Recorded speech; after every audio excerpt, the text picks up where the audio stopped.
Welcome to Like Minded with Dr. Patrice. Each episode, we'll be sitting down with different types of experts and unpacking the role of mental health in our day-to-day lives.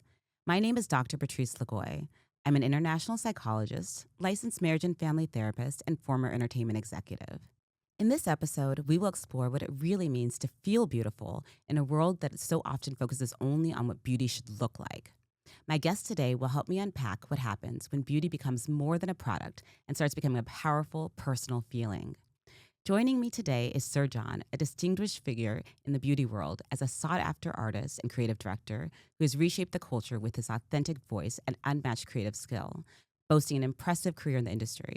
He has gained significant recognition for his work with high-profile clients. As the former creative director for L'Oréal Paris, he solidified innovative collaborations with iconic brands that include Disney's The Lion King, Kiss, and Mattel. He served as the creative director of Kilian Paris and most recently Medicube, a South Korean skincare brand, proudly welcomed Sir John as its new creative director. With a belief that beauty is a feeling, Sir John has inspired a generation to celebrate individuality and redefine beauty from the inside out, advocating for a more inclusive and empowering landscape. Thank you so much for joining me today. Thank you, Dr. Patrice, for having me. Yes. I'm so happy to be here, actually. Oh, I'm so glad to hear that. So, Sir John, you've worked with some of the world's most iconic women, everyone from Beyonce, Naomi Campbell, the list goes on. What have those experiences taught you about the emotional power of beauty? Emotional power of beauty, I feel like, well, I know by watching these great women, and what they all have in common is there's something internal that it's not the designers, it's not what they wear, it's not what they put on. They have this not obsessed, but possessive quality that is inherent in the DNA of their brand, their fiber. Like you can't take it away from them. They dream about it. They know themselves. And so knowing yourself, I want to say, is one of the first places to find the emotional lore you have with people or even yourself. Yes. You're only adorning yourself. You're only this journey is singular, in some way. And then it can become everything else. It can actually lean outward. Yeah, I love that because that's also something that everyone can possess, that we can cultivate. It's not just, with these iconic women, but you can see how having that draws people to them and makes them people that you would want to have some kind of connection with, or maybe you already feel like you have an emotional connection with. You know what? One thing I also learned about these women specifically is that they weren't women who were handed everything. So what builds this gravitas and the thing that we love, we love the resistance, resistance. We love resistance, and I would say Black women specifically, or any person who's a star, because it's something, they're fighters. They know how to communicate. They're leaders at the same time. So when you're a fighter, you've been through a lot. When you know how to lead people with dignity and grace, that's so beautiful in itself. And then to have a talent, or then to actually know the direction that you want to take the office, your family, your husband, a team. That is always really, really compelling to see. Yeah, I think that people definitely can relate, and especially like when you're talking about Black women, relate to that struggle part of it. And then you want to see that other side of it, but not just the struggle, like we don't want to see only the struggle. Joy and pain, baby. Yes, Frankie exactly. Beverly and Maze, right? Happiness and rain, yes. Is that Joy and Pain? Sunshine and Rain. Sunshine and Rain. But no, the title is Joy and Pain, and then Sunshine and Rain. Yeah.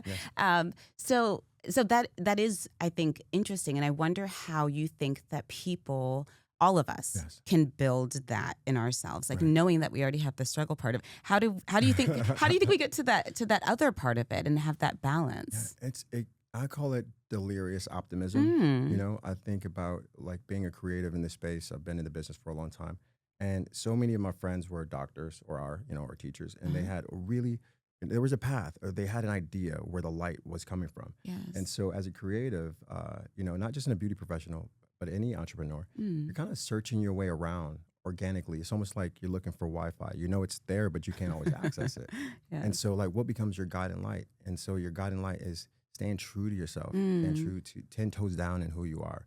That authenticity, they even come out with studies recently that authenticity is the strongest force that we have. It's not love. Authenticity. That's interesting. But I think it's the goal is just to be completely, you, and the only anniversarying yourself. I only want to be better than myself. I don't have any other competition. I don't believe in competition. That's right. I don't even think we should teach competition to our children. But teach them how to win. Yes. But not how to look in anyone else's pot. Yes. to quantify a win or That's a right. loss. That's right. And a loss will teach you how to win if you're humble enough to learn from it. Yeah. Well, speaking of paths, and I do want to talk about the competition sure. part of it too, because I'm sure you've seen some of that. But tell me about your path to where you are Oh, right man. now. Okay. Yeah. So, no, I went to school for arts and art history since I was 6 years old. And then I moved to New York City when I was 18. I started working at Mac in New York, and I got fired at 23 for being late.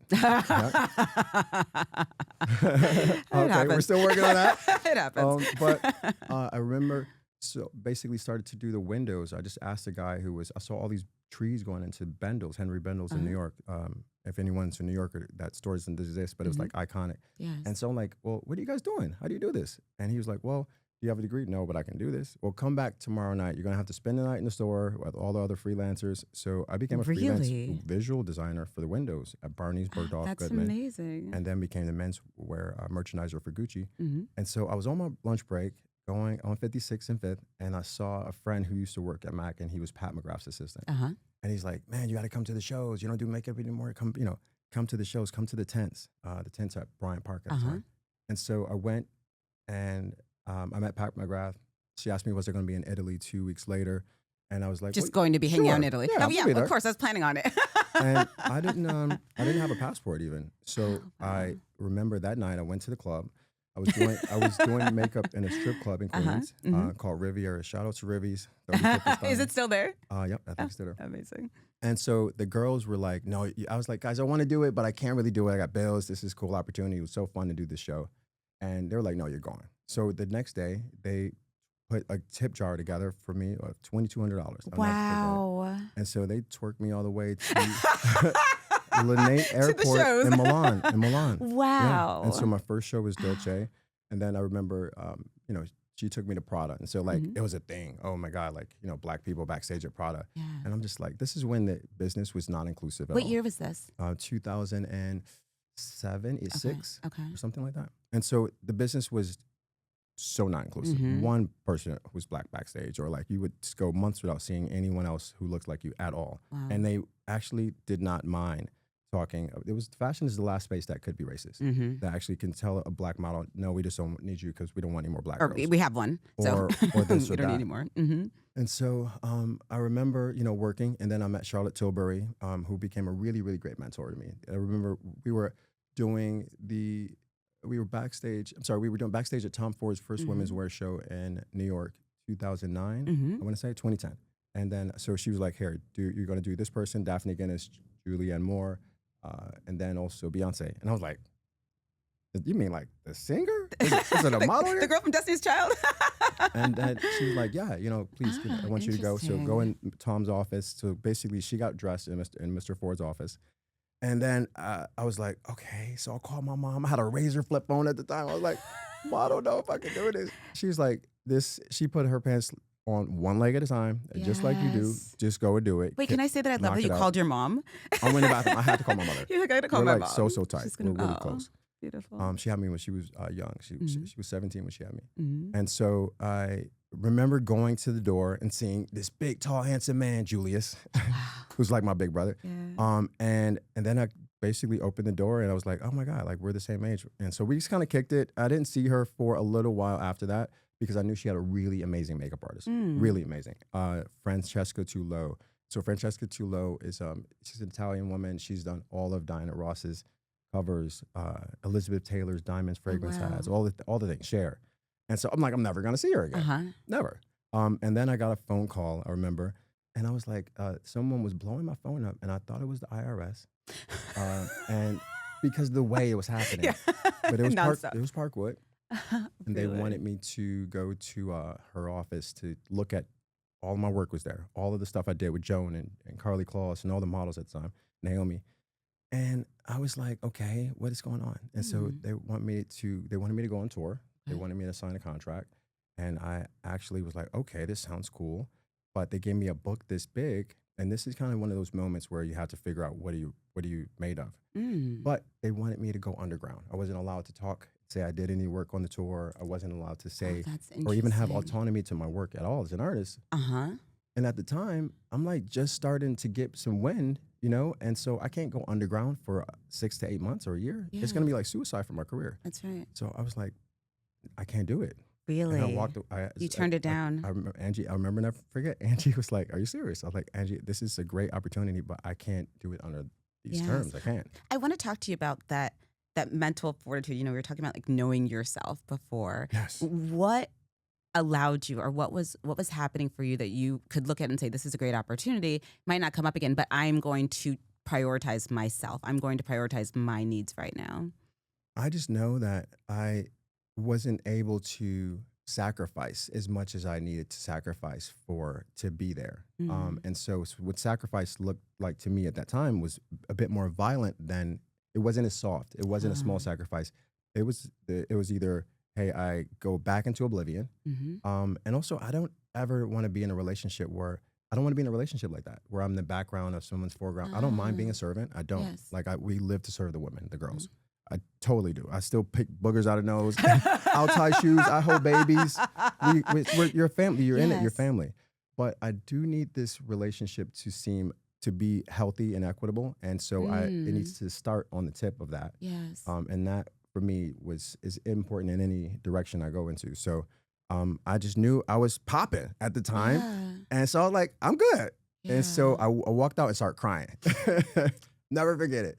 Down Broadway. Can we talk about that? Because the tears, I'm so curious as to if it was because you'd made this epic decision. Okay. I felt dumb. Okay, I was wondering if it was because you're like, I chose myself, or it's because, did I just make the biggest mistake of my career? I made the biggest mistake. You did. I immediately I'm like, what is coming out of my mouth? Something's telling me to just do what I'm told, or just it'll be okay. Yeah. And then something else. So Instagram wasn't even a thing. It was only Twitter at the time. So I remember she called me back and said, hey, listen, you can, if you have to get everything approved, you can't take selfies, so there's a protocol or whatever. No one has done it in this camp ever. But at the time, I'm having really great relationships with all the editors at Condé Nast, all the editors at Vogue, or Harper's Bazaar. So I knew I was going to do it or represent Parkwood in the best way possible. So I believed in myself. Wow. And so that was the beginning of my relationship with B. Yeah, I mean, and it's fascinating because you, maybe even like the subconscious part of you is deciding like, these are my boundaries, and this is what I'm requiring of other people. Yeah. And then other people are like, oh, okay, I better step up, and give this person, like, they know what they want. You didn't just decide to take what was offered to you. And I think that shows such like strength, At the time, Character. I didn't know it, I had no idea it was strength as much as I just knew that I didn't have, if I kept doing what I was already doing, I was on track to do something really great. So something else would pull me away from like the light I saw, and that goes back to feeling your way around and not having an unorthodox career. Yes. But yeah. Yeah, it's interesting. You also said something earlier about recognizing that not everyone was as welcoming to you or like wanted to work to build you up. And we talked about competition, and you're saying that you really don't think that that's something that should be taught. Tell me more about that, about the competition that you experienced, because of course it is. Everyone wants to rise to the top and like be that name. Yeah. How do you, as an artist, like as a creative, make sure that you're bringing other people along with you for that journey? Amen. Ooh, yes. Well, bringing everyone along is something organically I just do. I'm so blessed that I grew up in a generation of makeup artists. We weren't the one prior. The generations before us, even though I love Sam Fine, really, that's one of my brothers. They weren't really happy for each other's success. Yeah. They would never share tips. They were very like, because the business was different, I guess. Yes. But then we came along almost like the supers. Like I'm cool with Mario. Like, Patrick was, Patrick taught, he was an assistant at one time, and now he's doing his thing. Like, I see all of these makeup artists as unique individuals, and I'm like the cool cousin. Right? So I have this special place in the beauty community. I'm like, we're last of the Mohicans, if you will, who were the studio makeup artists who actually were taught or under the big photographers, the big makeup artists who knew about lighting, knew about everyone's job on set before influencer culture. Yes. And then we had to become influencers as well. So I love the fact, first of all, I love my blackness so much. And I love being I just love being full and rooted in who I am in this Yes. space because it's no one else like me here. Uh-huh. And that's my thing. That's why there's no competition because the roads are clear if I'm being myself. Like if Mm-hmm. I'm authentically being Sir John, I ain't gotta fucking pay attention to nobody. Yeah. You know what I mean? And it feels good. And I always tell younger creatives, find your way, find your space, find Uh-huh. what works for you, and then allow it to flower. Like Yes. whenever you can literally know who you are and know what you're not. You know, Mhm. you can't be everything to everyone. Mm-hmm. And then develop more of it, allow it to grow, but also support other people's success. I'm at Mario's launches in New York. I remember I was leaving New York and I would not leave until I go saw Mario and gave him a hug. And that Amazing. does not happen, No. And so like, I remember that sense of camaraderie I encourage with us Yes. because it's actually good for our mental health. It's good for a younger generation. Mhm. I get tired, to be honest with you, of being compared to so many other people who Mm. have different careers and different trajectories than I do. Tell me about that. Say more about that. Yeah. Well, the thing is, everyone has an idea of what they would do with your success. Okay. Everyone has an idea. If I were you, I would do this. If I were you, Sir John, I would produce more makeup, or I would have done a makeup line. I have done a makeup line with Disney. Mm-hmm. I've had cosmetics in South Africa for 6 years. Mm-hmm. And I don't love color. Color cosmetics is cool, but I love a different emotional quality of beauty that's evergreen, which is wellness. So for me, beauty is wellness. And that's Yes. what I'm releasing. That's what I'm doing, Mhm. actually. But Mario and I so got tired of getting compared to each other because he has Kim, I have B. Mm-hmm. Like we all had the big girls. Yes. And so we were all like, why? We open our phone and seeing people start stuff with us that wasn't ours. Really? Yeah. And so when we first met, it's like, kind of like, is this? And I was like, Are we cool? This is silly. Wow. This is silly. Yeah. And so, I just look at social media, how it can be so toxifying if you don't necessarily have a strong lens of who you are. And all of this shit could go away. Yes. It can all It go could. away. It And so could. I'm just grateful to be here. I'm grateful to use my voice. Yes. My voice is more powerful than anything I can do in my hands. Mm-hmm. And that's my thing. And so I don't look at someone else's career. I don't look at someone else's licensing deal or whatever, because if you put me in that space, I might be extremely miserable. Mm-hmm. My thing is I love the people. Like, I love what I'm doing. I love how I'm received. And I'm sure that somewhere someone else is looking at Sir John like, damn, I wish I had what this guy has, but not knowing the troubles or the things That's that I have right. to go through. Well, that's the whole thing with social media, isn't it? You see like a very curated view of someone's life. Sometimes you see just the great things, Yes. and then you form an opinion about them Yes. and who they are and what they should be doing from that is not real, or it's not whole anyway. It's not whole. I mean, we put an editorial version of ourselves online. Because we have to, Yes. especially in our business. I don't even love social media, but I have to. But you have to. It's not. It's something that, I love. I grew up in a space where we didn't always tape things and everything. And also working in private environments where everything was embargoed. I didn't feel comfortable just filming everything. I'm not an influencer by nature, So it's really interesting to see, how social media, the transparency you have to have. And so sometimes I feel for a younger generation of people who aren't really footed in themselves, because from a mental health standpoint, babe, talk about, this beauty and mental health and the intersections of it all. I look at, especially young women, it's going to hit them in a completely unproportionate way than it hits guys.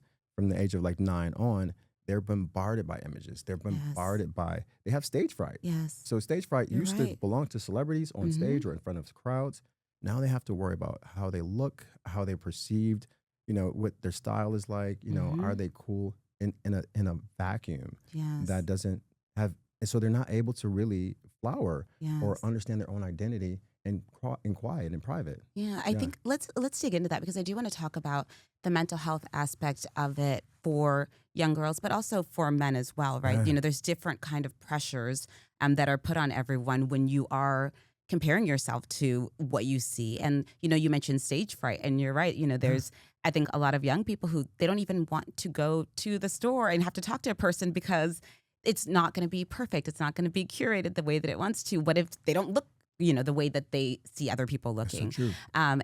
And that kind of loss of connection. Tell me how you've seen the beauty industry, because I love beauty. I I love beauty too, I babe. love this stuff. And I know that we are impacted by the images that we see, for better or for worse, right? When there's representation, that's diverse representation, that can really influence us in a positive way. So let's talk about, like, for young women, what you see as some of, like, the mental health things going on. And then I want to talk about, for men too, the different pressures. I think for women,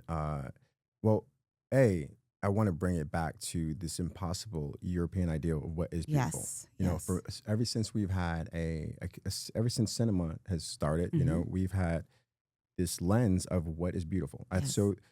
Before that, it was different. It was like, what's beautiful in my tribe, what's beautiful to my family, what's beautiful in my community. But when we started having the Hollywood started creating a close up and the idea of the star, you look at Marlene Dietrich, Greta Garbo, all of these.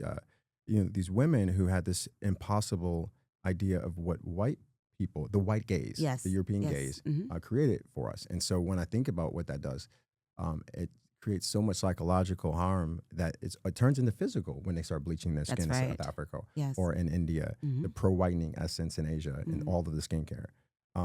So from Harlem to Hong Kong, we've all been trained to think the proximity to white beauty is a bit more of the standard or the norm. And that comes, and I even look at the way filters are created, out of Asia, and everything slims down the nose. Everything gives you this more Eastern European, actually, sensibility when it comes to aesthetics. And it doesn't allow you to own your unique beauty, yourself, So I think when it comes to women, they're bombarded by, and then there's a cultural thing, and I don't want to name names and things like that. And so of women who take jabs at Black women, and their full, beautiful Blackness that we love and we've been taught to honor. And so that's what I see, happening in micro ways with younger Black women, becoming a bit more lost. When I say lost, we always can find ourselves, but you got to do the work. You do have to do the work. You have to acknowledge that there's an issue and then do the work. And you also have to see that, the POV where this trauma comes from was never mine. That's their shit. Yes, it was never meant for you. Never meant for you. I mean, we've talked about this before, like in the past, and I've studied colorism, and one of the people that I interviewed in Ghana, she was telling me that a family member was bleaching because she wanted her skin to look like Kim Kardashian. There's no universe in which this woman in Ghana was ever going to look like Kim Kardashian, right? But that was what she had decided, and it had been confirmed to her by society was beautiful. So people, as you say, like risking their health, and also, using every bit of money that they have to try to attain this. It's not going to happen, right? But that idea that you could get a little bit closer is enough to drive people. And that proximity to whiteness, it's so insidious in so many different directions, right? And how it hits us as men. Well, trauma hits us as men. We can say that for a second. That's a whole nother thing. Okay, yes. But I'm thinking about this, insidious nature of how proximity to whiteness is not necessarily that, but we want what white people have because we feel like we'll have a safer life. Yes. We'll feel like our life will not be more colorful, because that's not going to happen. No. It won't be more fun. It won't be more lit. Or more memorable. Or more memorable or iconic, but it may be safer. It may be an easier existence, right? Yes. And so safe and easy looks like, what's the trend called? The trend is called not the mob wife aesthetic, which basically trad wife? My wife, we've been doing that forever. You're like, I can do that on a Tuesday morning, no problem. It's called quiet luxury. Oh, quiet luxury is so anti-Black. Yes. When we think about all of these subliminal messages that we send, that is like, no, tame. We want you to tame everything down. Yes. That Quiet is down, colorful. shrink. That is the beauty of the regalness that we are. We're big. We big. We laugh big. We love big, yes. What I mean? We have big presence. What I mean? We move in big ways. I get chills even think about it. And so since antiquity or colonialism, the establishment, I don't want to, or white supremacy has basically worked as any agenda in all decades to tame or to strip or to. That's right. And to kind of like feed you these lies that if you get closer to that, if you just do these things, then it'll be okay. You will be safe, right? And if you're not as vocal, it's not true. It's not true. if you do the same, if your hair is a bit more straight That's at the right. office, black Yes. woman, instead of wearing, your texture or beautiful Yeah. fuller hair or even Fulani braids, but a white girl can do it, Uh-huh. and it's seen as fashionable. Yes. Like, so, there's this oxymoron that I think is apparent if you're just brave enough to be still. My grandmother used to say, "Be still, be still enough to listen and see." Yeah. Just listen and see, and it actually will reveal a lot to you. That's not the work that you have to do. We got other work to do, but that's not the work that we need to do. Yes. And so, I always talk to younger people or creatives about being full, not full of yourself. I believe in being humble. I don't know if I can say that about myself, but I know where my values lie.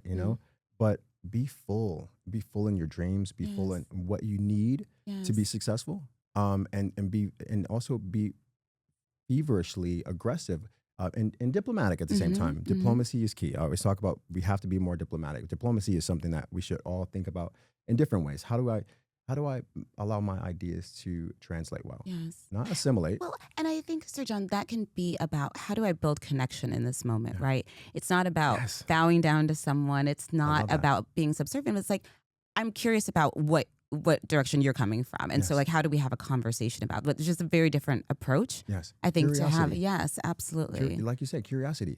Even even when we want to pop off sometimes, or when our patience may be shorter because of the trauma or the things that we're going through systematically, whatever that looks like, or you don't feel safe. When I think about how, when white women don't feel safe, some of our family members aren't here anymore. We've been hung from trees, like they say, strange fruit. Yes. Because of the unsafety, or like a white woman's, the ability to actually disclaim it. So, and when I'm in meetings, when I'm in spaces, I always say, guys, this makes me feel less than safe.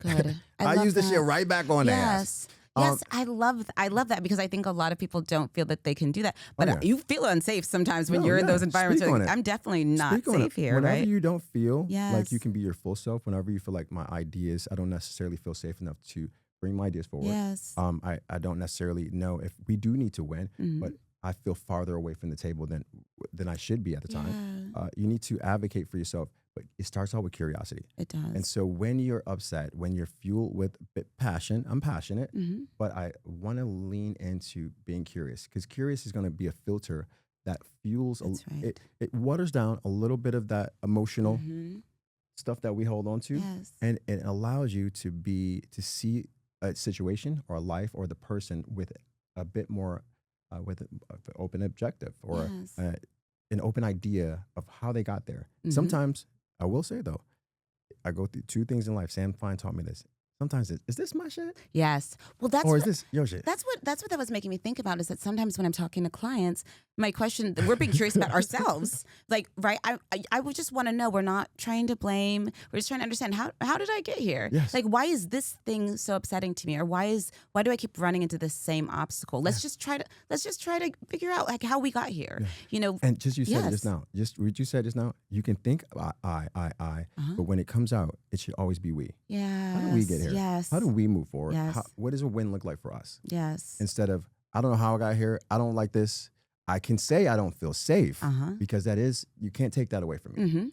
That's something you feel like, and that doesn't need to be us. Yes. But I love what you said, because it starts out with a question here internally, but the way we move teams and ships and people in the hearts and minds, that's right, it's more equitable landscape. Yes, it is funny. I use that a lot, and I think to myself sometimes when I'm talking to clients, or like I always say, like, so people, like, when we've been through this kind of trauma, and I'm like, I wonder if my clients think I've been through every kind of trauma, because they always say they're like, oh, she's been through it, she understands. But it's just because all of these things, it could be any one of us. Yes. Right? It could be any one of us. So even if it's not right now, it doesn't mean that we're not all in it together, or that if you've had something happen to you and you and I are close, then it has happened to me in a way, right? I am affected. I love that. And so I think that just approaching all of our communications like that is that we are in it together, whether we want to be or not.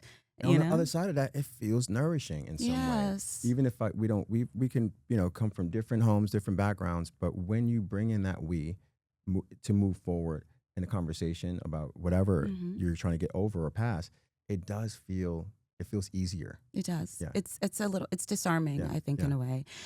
You were starting to talk about men's mental health, and I think we should really dig into that because, as we've discussed, they often get overlooked. Yeah. I think For especially big men time. of color get Big overlooked time. because it's just either whether it's Yeah. feeling for themselves like this isn't for me because Right. I don't see anyone else like me who's doing this, That's true. or not enough representation. Or just the messages from society. So tell me, Wow. what you've seen, as a creative in the space, as a Black man in the world. Yeah. Well, I've one thing I think about is I think about the men who come before me. Mm-hmm. So I think about my uncles. We were having a bit of conversation about this. My grandfathers, my dad, even also my friends' dads and uncles. Yes. And they did not have space to talk about how they feel. Mm-hmm. They did not have space. They had to be the men, Yeah, that's right. the provider. They had to put their feelings on their hands and sit on them. Basically, you don't have feelings when you are a Black man in yesteryear. That's right. To a certain extent. Because it could be your life or your family's life if you... Your family didn't create space for it. There's this impossible idea around masculinity in the Black neighborhoods and also machismo in Spanish communities, by Boricua, communities. I'm from New York, uptown. Shout out to the Heights. Shout out to Brooklyn, all over the building. But I will say this possible idea of how men should show up is not just been toxifying for the men, but it's also been really marginalizing for women as well. Right. And their children and any creation or creativity that we would birth, because we were scared to allow anything to flower that wasn't tough. Yes. And so that's also maybe music, maybe, so many other things that we could have done as a release, but then you feel like I can't talk. So what I'm going to do when I go through all these things at the job, at the plant, I just come home and they would domestic abuse, child abuse, alcohol abuse, all the abuses, Yes. because it's the only way I can escape what I'm feeling is to act out like children would. And so I task Black women, specifically Black women, because we're talking or Hispanic women for their partners, whoever, to create safer spaces for men to show up, not broken, broken free, open enough to listen, to learn, and to get it wrong, and helping them get it right. Right. So, and I think we're all seeing on the internet right now this idea of men not being safe or enough to feel like they can come to their partners, and be vulnerable. Yes. And so vulnerability now, the young kids call it, I don't say young kids, like the Generation Alpha, Generation Z, it's called being sassy. Everything is sassy. And so like everything is sassy. Yeah. And so what space do men have to actually show up free enough to talk about, I'm not feeling good, I'm a little depressed, or I this death that happened in the family, I'm just not over yet. That's right. There's a lot of grief I have. How do I get rid of the grief? Yes. I can't cry in front of anyone. I can't. So they die a bit inside. They do. And so that death inside is so apparent when I look at some men who are in our community or who aren't able to be free. When I look at, listen, when I think about our counterparts, our white counterparts, they've always had freedom around expression. And there is no idea of, being not masculine enough or whatever that looks like, this landscape that we have, because, since we were brought here, our strength was what we had. We were sold on our strength. And so, and our women needed our strength. That's right. Our families needed our strength. And so at some point we had to sacrifice, talk about sacrifices, sacrifice vulnerability for strength. Yes. And so they would give their vulnerability away to the women. And so the women I have so many friends who say, well, my dad was a man of few words, or he was the disciplinarian or whatever that looks like. But my mom was the one who really raised yes, us. she was the nurturer and everything. Yes. Because he gave it away. Yes. He didn't know how to capture it, hold on to it. Right. It was never assigned to him. Yes, and there wasn't anyone modeling that and I think we're both like not taking away. These were the facts that there was not space for it. Right. This is accurate. There was not. I don't know if there is now even. Yeah, I know, and I wonder like how we find those spaces to make that. You mentioned like letting people know like you're safe to be vulnerable. You don't have to be tough here. And I'm curious how you incorporate that into, protecting your voice, right? You have all this knowledge and this experience. You see where there's awareness gaps maybe about how people need to show up Yes. authentically. How do you Wow. bring your voice into it, and how do you protect this in your space? Well, I feel like I suffer from a little bit of that too. Even though I've been able to be a creative and colorful in my life, I'm still a guy. I'm still a man. Yes. And I love being a dude. I really do. But I also know that I'm the head of the household. Like, I'm the oldest, and I'm kind of the, like, dad. Yes. So I don't necessarily, if I fall, the village falls. And so I've been like that since I was a teenager, and I don't know any other way. So I notice in myself, and I'm in therapy, I can talk about it, Yeah, that I love it comes that. across Shout out to as therapy. like, it comes across as sometimes I'm told I'm not emotionally available enough. Oh. And I'm like, really? Well, I use my words. I know how to talk and communicate about anything I'm feeling or you guys are feeling, and you can come to me. But at certain times, I don't feel like I go You through can life. you can feel this happen. You realize in this moment I should feel this. I should feel but more, and I I'm feel not. nothing. Interesting. And because I feel nothing. And when I say I feel nothing, I don't, I see that there's some hurt, or I see that there's something that I should be leaning into a bit more, but I don't have access to the feeling that you need from me right now, because everything else needs everything else I Right. have There's right now. so you even in those moments I- you don't feel like there's space for it. I don't or space or time at the Yes. time, and I'm gonna keep it a buck, and that's not healthy, and that's something that if I care about the people who I love, I will inventory my behavior through their eyes, right? Yes. I'll check myself Right. because when it shows up. So when it shows up, as long as you're open, have a commitment to just being open enough. And so my thing is, and I talk to everybody, women, men, young, old, just be open. Yes. And so it doesn't feel good when someone holds a mirror up to you That's right. and your shit. And so it goes back to that saying, is this my shit or is this your shit? Yes. Sometimes it's our shit. Sometimes it is. Sometimes Sometimes it it's our is. shit. Sometimes it's both. Lots of times it's both. So I want to say though, to how I use it as fuel is that I know that I can move things around by making phone calls. I know that if I even when I think about 2020 and all everything, I started being a cultural advisor for Shiseido companies and L'Oreal Paris. At the time I was a creative director. So I love getting activated. You don't become activists by just, become activated by the concerns and issues. So getting in front of the message to help or move spaces that can't be moved in some ways, that's what's fun to me. Yes. I would say, yeah. Hopefully that answered the question. Okay. Yeah. So tell me about that, about moving spaces and like how that's driven, where you are right now in your career and like what you want to do moving forward. Yeah. Moving spaces looks like, showing up in a way that people don't think you're supposed to often, right? It can start there. Like, you're a makeup artist. Well, why do you, I've had big agencies and they all think that I should just be doing the same thing as I did from day one. No, I have a different view. I can do anything I want to do. Yes. Like, I have this idea of radiant living in general. So let's put this filter on everything. Yes. But the gift Say wasn't more. given. What does radiant living mean to you? It's just a beautiful life. When we look at beauty, it doesn't just start and stop on the face. It's what I consume. It's what I eat. It's how I take care of my body so it can be beautiful forever. Yes. It's what does my home look like? My environment is so important to me. It's so important to me. I love home. I garden. I have a lemon tree. Like, as a Black man, get your hands in some soil, guys. Like, see something grow out the ground, and it's healing in some way. It definitely is a place where it roots you. It's literally your root chakra is hands on the ground. Can we talk about that? Yes, because please. that gave me, I had a thought around that what you're describing is someone like doing like the work of the land, but for them.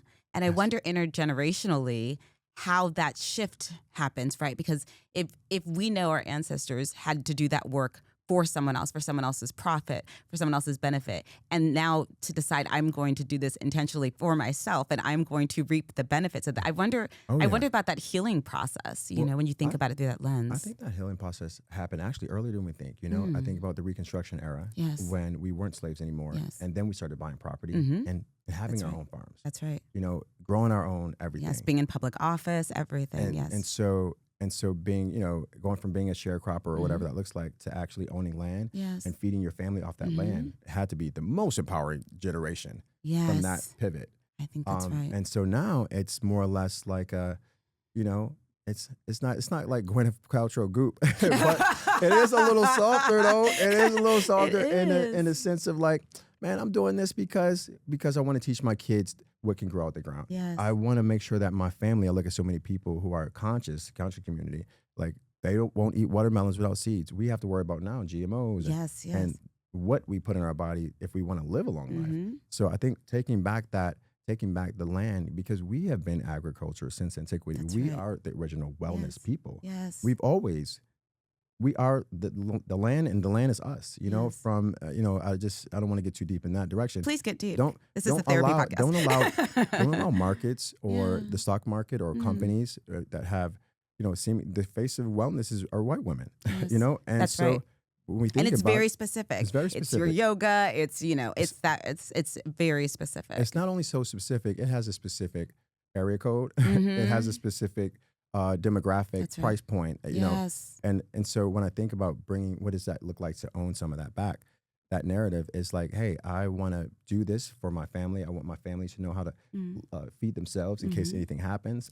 We're in a different space so gardening isn't just for the prettiness of marigolds. No, listen, I want to make sure that this toxic food doesn't poison my family. Yes, absolutely. And just gaining that control again in different ways. Yeah, I think that's really beautiful. Yeah, man. First of all, I love everything you talk about. And I just love having this conversation. We could talk about this shit for years. Really, we really could. So this could be a series. This is a safe space, guys. This is what a safe space looks like. No, I mean, and I think obviously you have your career, but that's not all that you are. It's not all of the knowledge that you have. And so it sounds like you have had all these amazing experiences, but you've learned at all these different steps along the way to now this is the life that I want to build. And also this is the life that I want to show other people that they can have. Like we can all have this. It's difficult though. Yes. Tell me about that. What's difficult is, babe, when people are agents when I think about, I have a show called Version of Self, Get Back to the Magic. It comes out this fall. And so it's all about how when you're an artist or you're creative, you used to just love the music. You used to love the dance or, cooking or art when it was honest, before agents and licensing deals and managers and things like that got involved, lawyers. And then you don't love it anymore, you know? So you have to stay loving the art. Keep all of those people here with it. That will toxify how you feel about it, and then you won't even know the DNA of who you are anymore. That's right. But I also had to realize I don't need anyone else to see what I need to see for myself as long as I can see it.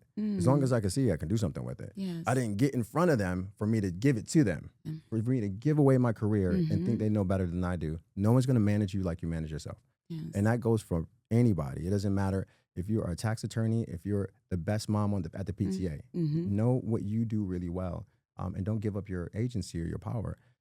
So I feel that I don't have to fight for it because I don't believe in that pusher. That's a resistance. That's an energy field. Yes. I want to be led by with positive change. But everyone's like, we're making money off of you in this way. Go do this N-word, and to a certain extent. Stay doing what we're used to making money off of you. What we're comfortable with also. But I'm like, okay, so that no longer works for me. Yes. And the business is changing. I see the change before you guys see a tidal wave because I'm here with it. So it's okay to change teams. It's okay to not transition into new rooms, environments. When something no longer fits. If there's a dress that doesn't fit, you don't wear it no more. Exactly.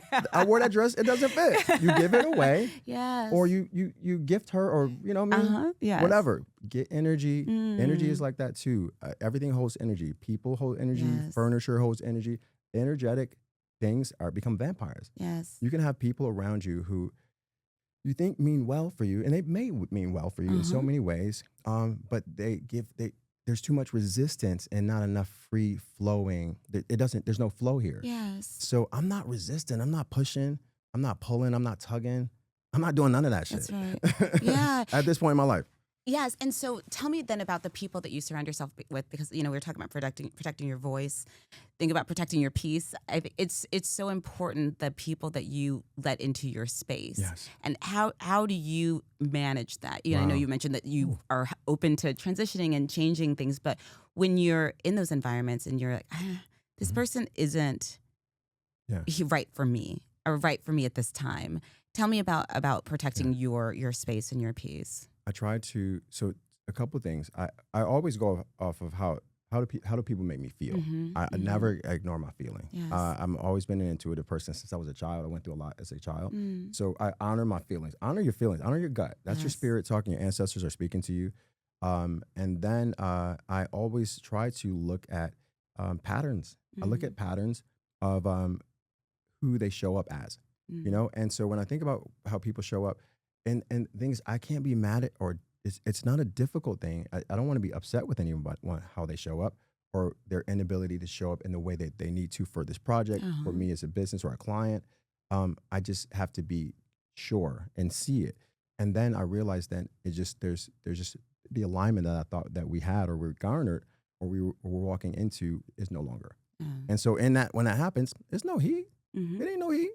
When some shit don't fit no more, it ain't no heat. Yes. It's really calming. Yes. And so what's really calming is I don't go up and I don't get anything that brings up some anxiety or heat for me. If I get hot, my therapist asked me, and this is a really good check for everybody, babe. I hope I'm not talking to you too much right now, right? Please about the life and shit. That'd be weird if you sat here and didn't say anything.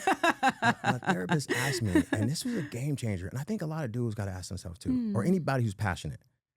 Because first of all, I'm a Cancer. Okay. July 1st, Cancer, Virgo rising. My husband's a Cancer. All right. Oh yeah. Yep. Okay. July 3rd. We cool until we not. Yep. That's accurate. But we're family people. We'll do anything for you. We're nurturers. That's so true. But just don't play with us.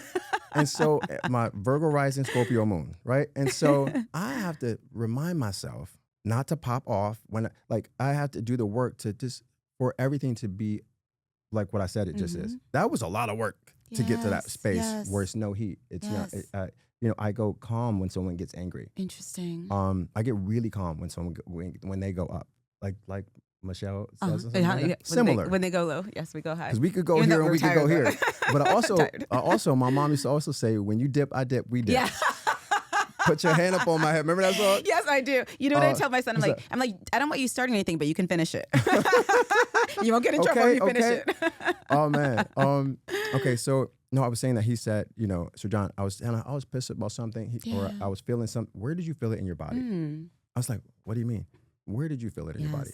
I said, well, where, so there's a different type, if you're feeling it in your chest, if you're feeling your chest and your shoulders are tight, that's anger. Yes. If you're feeling it in your gut, that's anxiety or sadness, And so I was like, I guess my shoulders, I'm hot, I'm tight in here. And that's aggression, which is anger. I'm mad. Yeah. Or the opposite. So I'm like, oh, wow. So I try to target when I'm not feeling something in the way that we're the visceral way. Yes. Where am I feeling this in my body? Yes. If you ask yourself that, if you check into your body, sis, bruh. Yes. Well, and so many people, though, are not able to do that because that feels unsafe, right? To check, well, okay, now I check in with my body.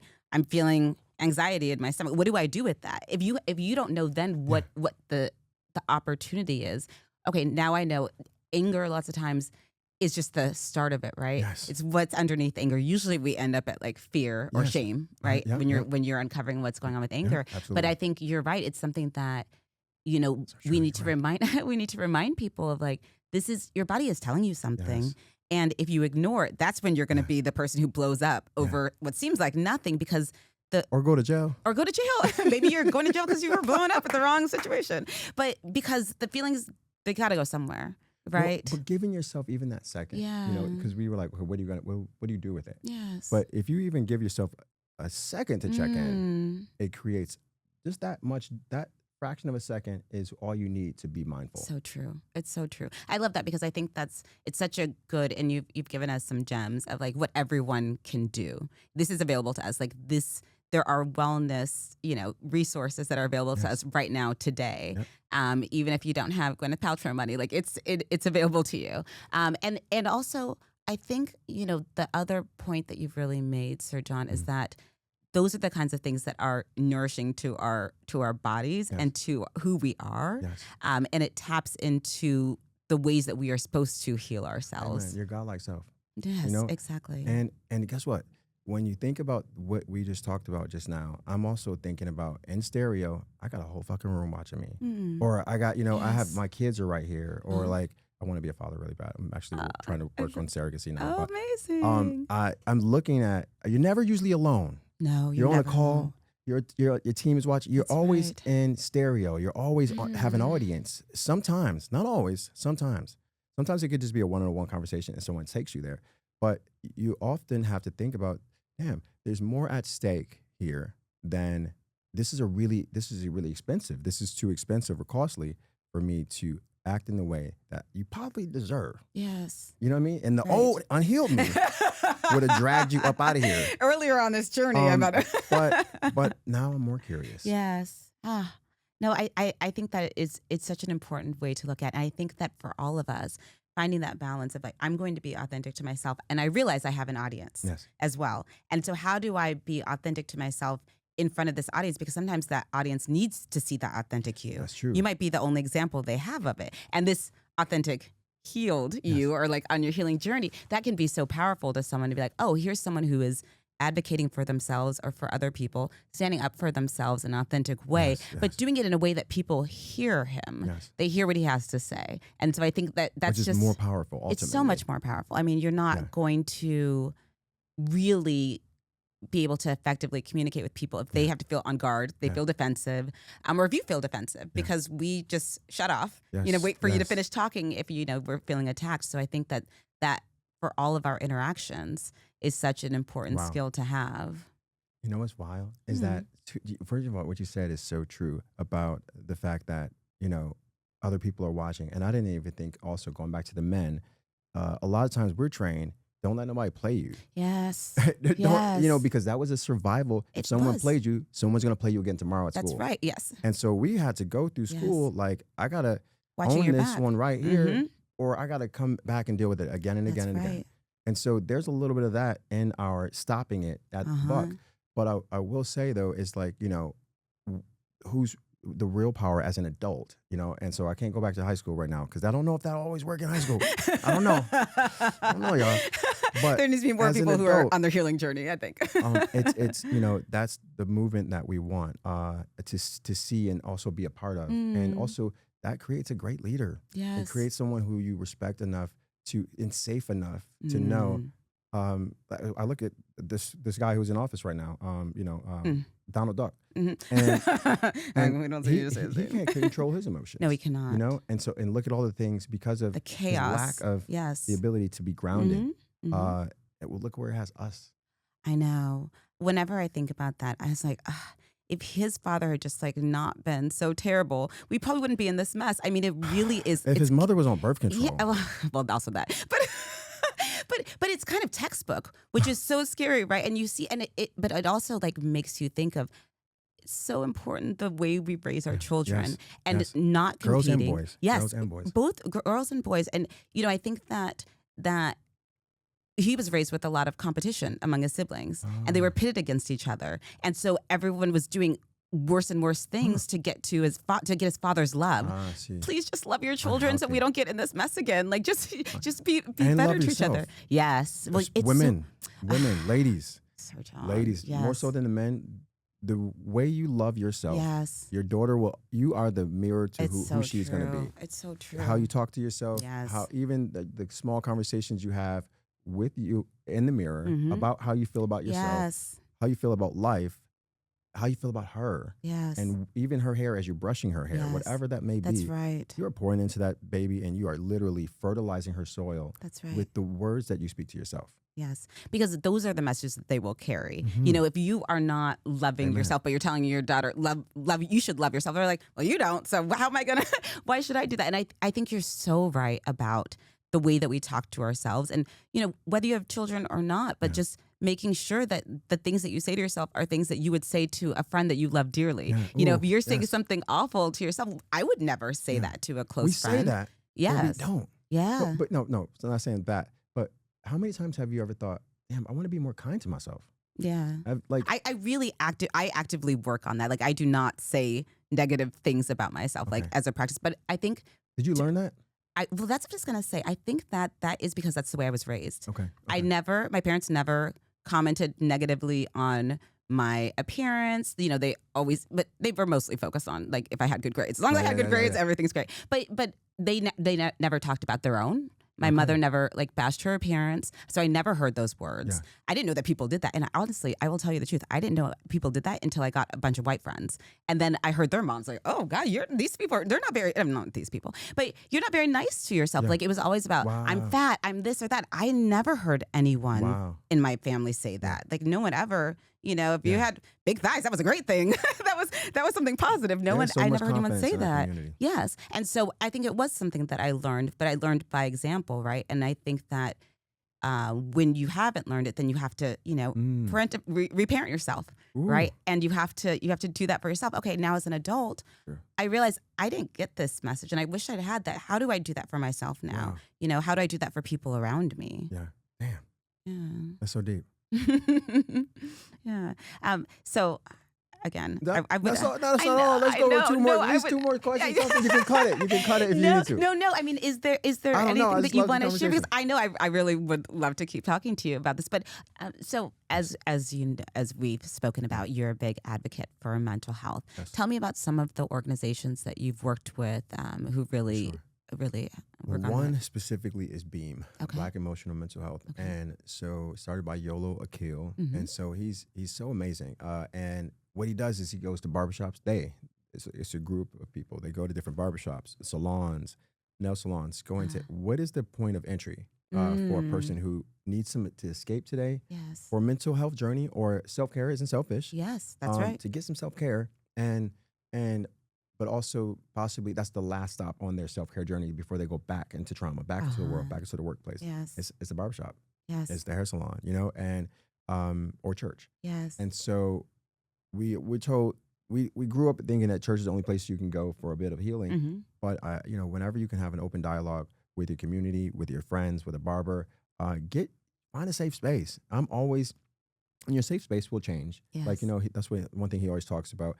That person doesn't have to be your person for eternity. Yes. That could be the safe space while you're going through a divorce. That could be the safe space while you're pregnant or whatever that looks like while you're going through college. And then you grow. We flower and we have different seasons as we, you know, I'm not the same person, I hope. 2 years ago, pre-divorce or whatever, but as I am now. So I may need a different partner who holds me accountable for growth. Or for seeing some of the life that I want to see in myself that I just haven't captured yet. I think that's really beautiful because, for one, they are approaching people in a space they're going to like feel good about themselves, but it's also like a space of community. And I firmly believe that talk therapy is not the only answer for healing. Like it's community, having social support where you can find it is so important. You know, there's so many different ways that healing can look for us. And as you say, at different points in our life, it can look different and it should, right? It should change. It should change. And you know what, Doc? Man, you know what I hope? And you said it just now, community is healing, right? And so I'm even thinking about how healing, for me, it is to see a lot of us. Yes. So I'm in LA. From New York, I didn't see. I live in Hancock Park. It's a completely Orthodox neighborhood. Didn't see anyone who looked like I'm the black guy. Got a black truck. Got Everyone a black knows dog. you. They're like, oh, there he is. There's Sir John. So even to the point where there's another black guy on our street. They was like, "Hey, Chris." I'm like, "No, I'm the other black guy." Hey, like I've been your neighbor for 8 years. But the funny thing about it is when the uprisings, you know, happened in 2020, and then I saw all of these pockets of because you know in New York City, all I have to do is go outside. That's right. But I was like, where are all the black people in Los Angeles? And so it was so healing to me to see, like, I'm going to throw a Juneteenth party this year, like to see everyone come out in pockets. And now we have the boots on the ground kind of thing. I love under all of the things that we're seeing and with the government and the attacks on blackness and us just by minding our business, what we're doing with it. We're not trying to go and fight. We are coming in and nourishing each other with community, with dance, with laughing. And so that's so healing. And it may even be healing and a guiding light for a younger generation of young men specifically and women who are lost. Lost. Yes. I throw it back to they only can be lost when we look at this younger generation, and not all of them. There are great, there's so many amazing young people who are leading us forward in all ways.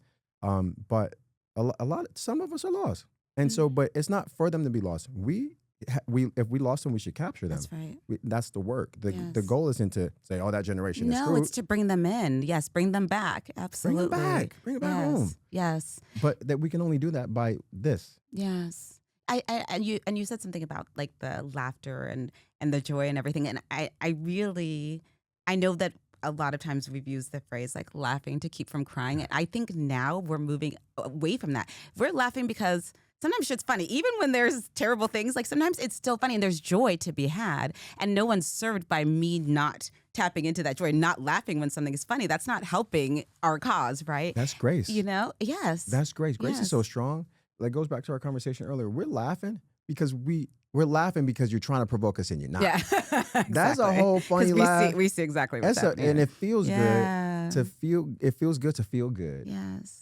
And when you know somebody, when they're actively fucking with you, Yeah. feel good. That's it's rebellion. It is. It's rebellious. It is. Nourishing yourself in this moment in time to self-care, taking care of 100%. yourself, loving on Black culture, Yes. loving on Blackness. It's Yes. always been seen as anti-American Yes. in general. Yes. But when we love on us right now, it's such an act of rebellion. It's such a rebellious idea for us to be 10 toes down and just who Yeah. we are and wanting to see us and take care of us. Yeah, and like loving and embracing it. Of course, I'm thinking about this because the Met Gala just passed, and you were talking about the quiet luxury, right? And this is the opposite of quiet luxury, right? And like because it's no. This is who I am. Yeah. This is I'm going to embrace all of The this bigness of fullness. it. Yes, the bigness of it. And I'm wondering, like, because we were talking about that quiet luxury, and you see this theme, like what are the kind of Got chills. yeah, exactly. Tell me about like what you experienced Matt, emotionally this with year, that. as I'm a dandy, like Yes. I Yes, you are. I'm For such a anyone not watching, he is. and what's so beautiful about this space is it kind of reminds us we don't need permission to be ourselves, but sometimes Yes. a gentle reminder or a loud reminder is so key. And seeing that we've always taken something and made it so magnificent and great.